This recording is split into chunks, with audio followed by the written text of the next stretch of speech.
You're listening to the Small and Supercharged podcast with Ria Freeman, episode 18. Hello and welcome to today's podcast. It's a solo with me and we're going to talk about how to learn on a budget. Oh, I love this subject so much. So I am one of those people who just likes to learn, which is useful in my line of work, granted, and especially with how fast everything moves in social media. If I didn't like to learn, I'd be pretty much screwed, to be fair. So it's important I like to learn. And I do it a lot. So when I'm walking the dog, I'm listening to things. I'm in the car, I'm listening to things. I read things, I watch things. I do a lot of learning. I do courses, I do various things like that. So there's a lot of ways to learn. But it's also no joke or no secret that learning can cost a huge amount of money. And I know that some of the courses that I've done have cost hundreds. And I know of courses and groups out there that cost thousands and thousands. And I'm not saying that you shouldn't invest in these if they tick all the boxes for you. But what I am saying is there are lots of ways that you can learn on a really minimal budget. Because we live in this world where there's so much information available, it gives us a brilliant opportunity to really tap in to what's being offered to us and learn from that. There is one word of warning here though, and I have had this before. There is so much stuff out there that you can get massively overwhelmed in it because everyone has got an opinion on things. Like I've got an opinion on things, I'm talking to you now. But if you listen to everyone's opinion, it can be very... you can feel really confused, which isn't the point at all. You want to take these learnings, work out what applies to you, and then kick on and nail it. You don't want to be sat there thinking, oh my God, I don't know what to do because she said that and he said that and you said that and they said that. With so much, there isn't really a wrong way. Well, there are wrong ways, but there are so many right ways. So don't think, oh, such and such said this, but such and such said this, so one has to be wrong. That's not always the case. I know the things that I teach people are based on a huge range of things. So that's often I'm that person who tries to break things. So I'm a real one for trying and testing things. So a lot of the things that I teach are based on things I've read and heard about from a lot of different people. And then I set about and I use it, I do it, I try and break it, I see what works for me, and I learn a lot through doing that. And the chances are the people that you're listening to, reading from, have had similar experiences where they've taken in various different factors, and then from that they have created their teaching style. So the things you hear aren't necessarily he's wrong and she's right. They can both be right, but if you listen to too many of these right people, you can get really overwhelmed and not know who to listen to or what to do. So something that I've done is I've really narrowed down who I listen to podcasts from is one biggie.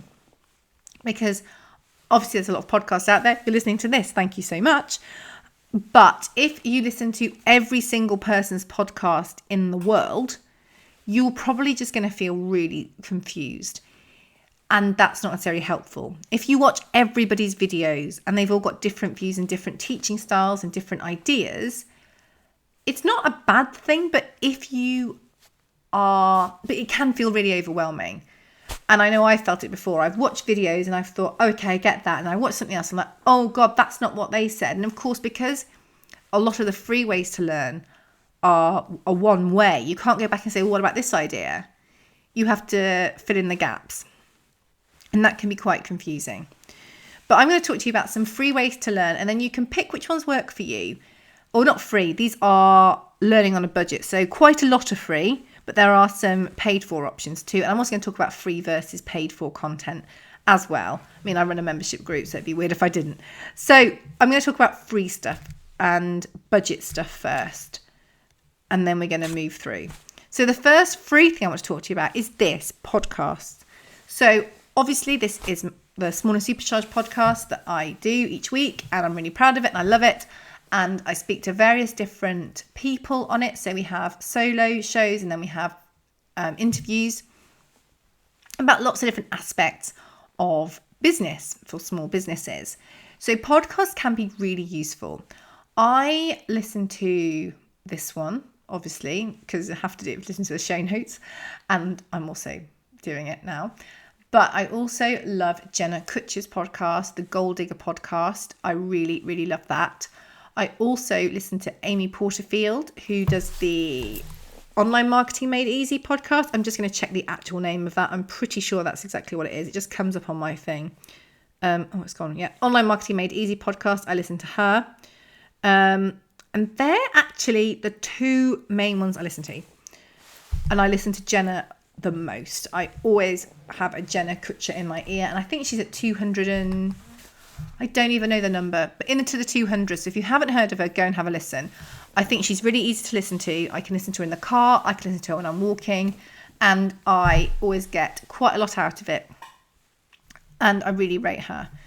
But I also had a time when I listened to a lot more podcasts, and I found that actually I didn't feel I was progressing in my learning. I felt I was listening to lots of different people's views and not having the kind of balls to then formulate my own because people differed.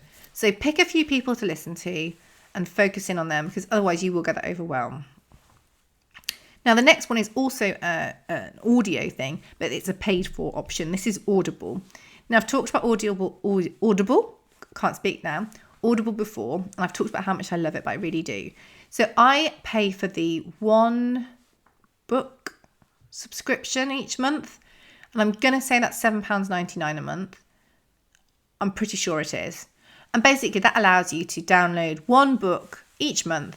And if you buy the books individually, they'd be much more. So quite a few of the books that I've downloaded are kind of £20 if you just bought them as a one-off.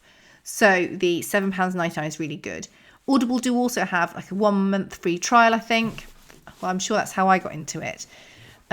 So a 1 month free trial, but also they then do other deals as well. So if you are interested, go and have a look at that. So it's actually part of the Amazon group. So, there's kind of confidence there. And I've got the Audible app on my phone. I have to download the books on the computer, which is a bit awkward because I usually forget. But that's my bad, not yours. So the app is good, and you can just plug your headphones in and listen to that. So there's good books on there. If you want to listen, if you find that reading's quite difficult, because I know if you're in the car a lot, or if you're on the train a lot, or if you just don't have the time to sit down with a book, audio can be really, really good. But I do enjoy listening to audiobooks as well. Like every time my subscription refreshes and there are good books there, I do get quite excited. So that's always nice. So on my Audible, I have got, I'm gonna just tell you what I've got at the moment actually on my Audible. I'm listening to Seth Godin at the moment with his new book, This is Marketing. And that's actually really good. And I've also got a couple of Gary V's, search engine optimization, Big Magic, quite like that. She Means Business. I've got Denise Duffield Thomas's book, 5 Second Rule, Mel Robbins. So I've got quite a lot of books on there. And if you bought these, I think which one? These would all be a lot more money. Oh, I've got Will It Fly by Pat Flynn. So quite a lot of books here. I have to say Girl Wash Your Face is very good as well by Rachel Hollis. A bit left field for business, but very good. But yeah, I really do love Audible. I'm not sure if I'm going to keep on with it for the whole of this year, because I find that I also buy books that I like to read, because I think that in the evening I really like reading. So I'll watch a bit of telly, but then I'll go to bed and read. And I don't find that, I like the mixture, I like the two. And at the moment, I've listened to or I've read quite a lot of the books that I really like at the moment. There's some coming out later in the year, but I'm basically just tight. So although it's only £7.99 a month, and if you're buying a book a month, or if you're buying an audio book as a standalone product a month, it's really, really good value. I might just pause my subscription for a bit, which I think you can do as well, or you can just stop and restart. So Audible, I'm really pro Audible, really like it. It's a really good way of consuming books. And it means that a book will probably take you, some of the books, let me see if I can just get that from my screen again. Does it tell me how long these are? It doesn't, because, that's life. But let's have a look. So book details. So Gary V's Crushing It here. So this was his most recent one. It came out in, I think it was this year. Yeah, April the 3rd, 18. That's 8 hours, 2 minutes. So if you think you're 8 hours, 2 minutes of Gary Vaynerchuk really chatting to you for $7.99, that is really good. I would really recommend that book. So you get a lot for your money. You get a lot for your £7.99, or however much it is if you can get a better deal. But yeah, audiobooks really good. There are different ways to buy them.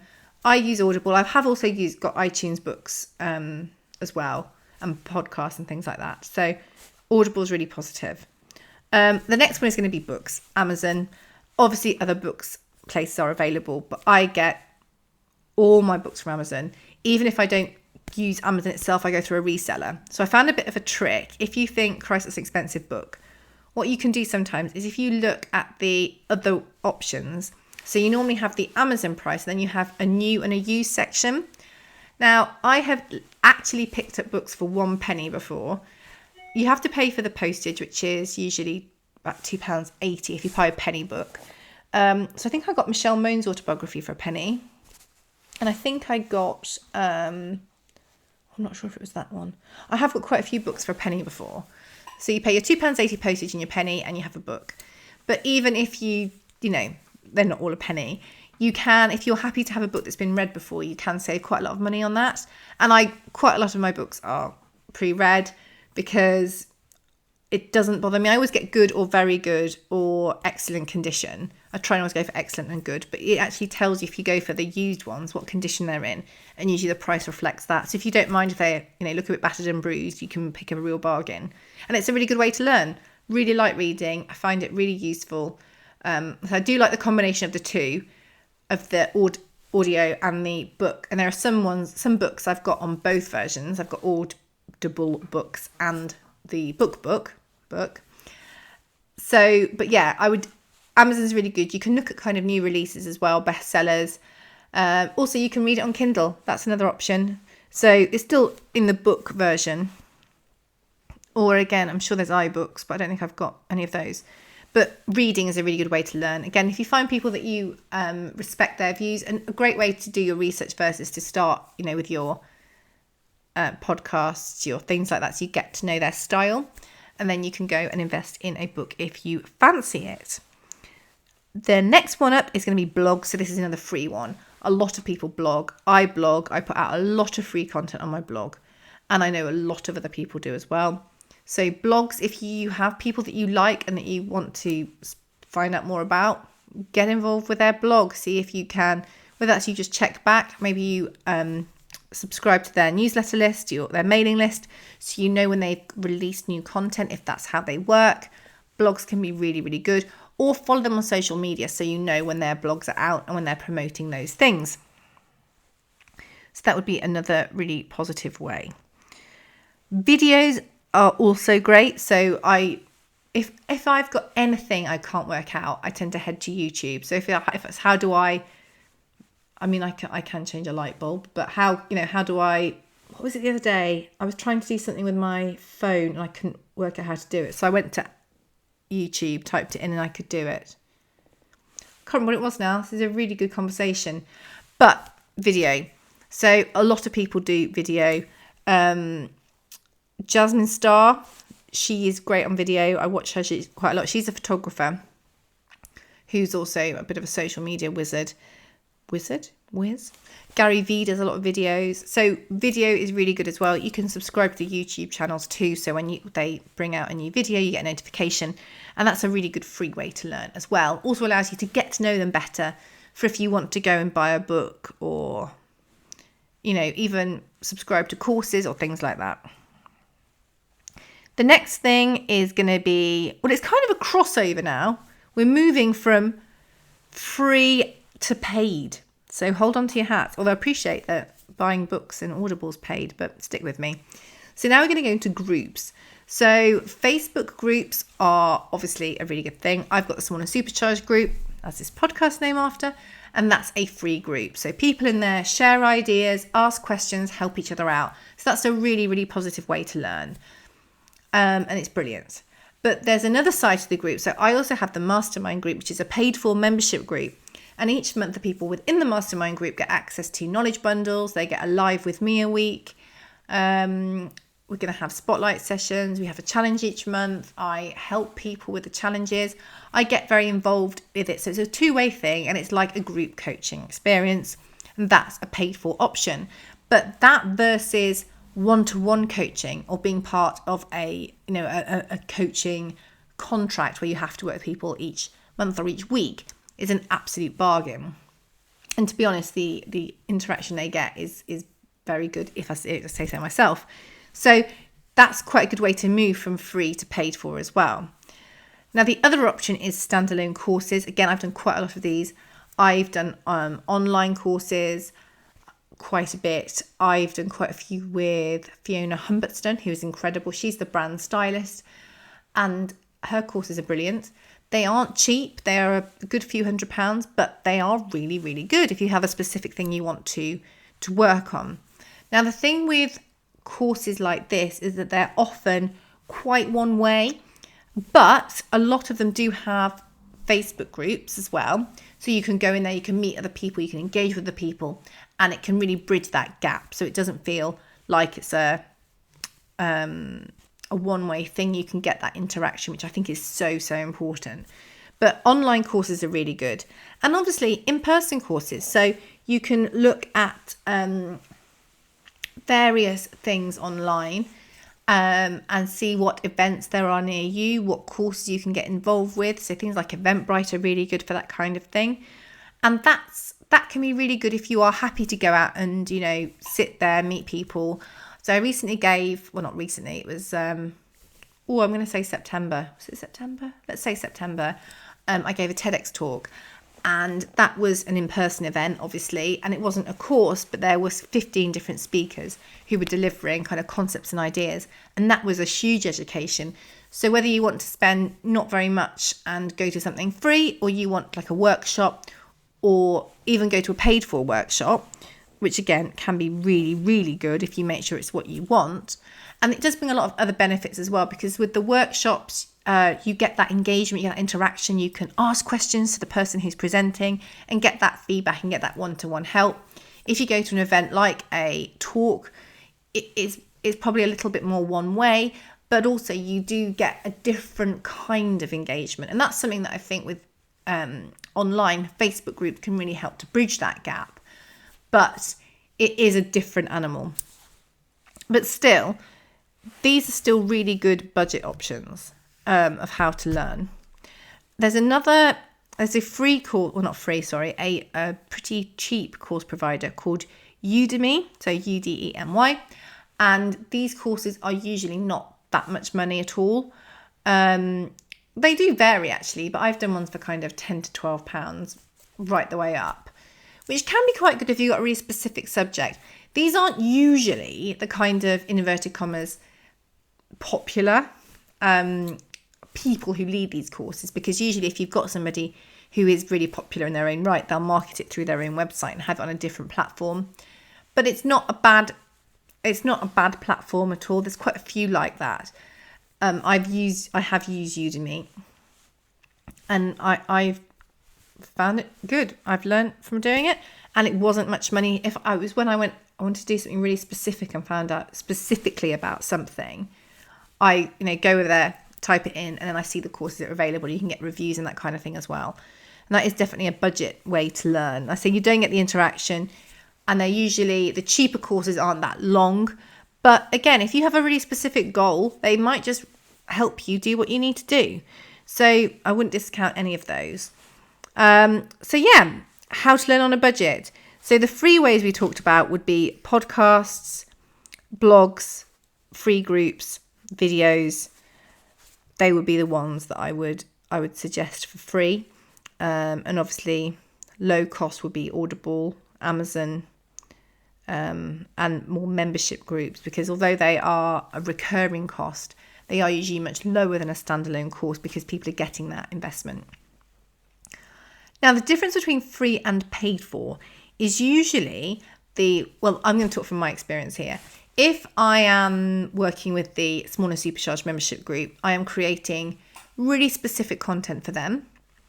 I am there to help them, basically one-to-one within the group. So hence the lives when we have question and answers. where I will help them specifically. When we've had challenges like the press release challenge or the blog challenge, I've said, look, got a problem, email me and I'll help you with it. So I'm really hands-on and really involved in that. The content's different, the way I put it together is different, the accessibility to me is different. There's just a lot more there. There's a lot more opportunity there as well. So in the run up to Christmas, I had some really lovely opportunities came through from magazines that I was obviously with the magazine's permission, I could put inside the membership group because I really want them to benefit from working with me. So I really do go over and above for that. So there's more structure, there's more of a plan, there's more one-to-one, there's more encouragement, and I keep a really close eye on what's going on in there to help people with what they're doing. Whereas with my free group, I'm still really involved and I'm in there a lot, but I am not as involved because there's a lot more people there, and I want my attention to be where people that have very kindly invested in me. And I think that applies to all of the membership things I've seen. When it's free, you get content, which is lovely, but you don't, if you ask a question, it will probably get answered at some point because the people are very good that run these groups. But because you're not one of their paid for people, you're not necessarily their very top priority. Whereas from my point of view, when I have a membership person asking me a question, I make that a priority for me, and that comes above other things. But I think you'll find that the experience with a membership is much better, because if you are willing to pay that money, you're investing in yourself as well. So your mindset does shift and you think, no, I am actually going to get the most out of this. So this is what I'm going to do. And that can be useful as well.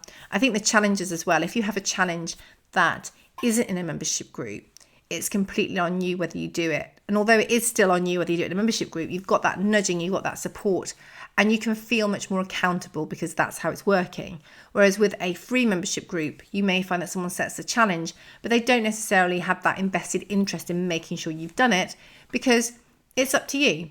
So it's horses for courses, definitely. I love the membership group. I love the mastermind group. I'm really excited about everything that's going on in there. Of course I am. But there are definite ways as well to get to learn for nothing or very little money. So don't ever feel that money is a barrier for this. If you have a phone or a smartphone or a computer, you can learn a lot for nothing. And that will really help you to springboard whatever you're doing, whether you're blogging, vlogging, brand ambassadoring, or you're a business. There are loads of free ways or very low cost ways that you can learn. And if you want to put a little bit more money in and really invest in yourself more, there's even more that you can do that will help you probably have more specific and tailored support and advice.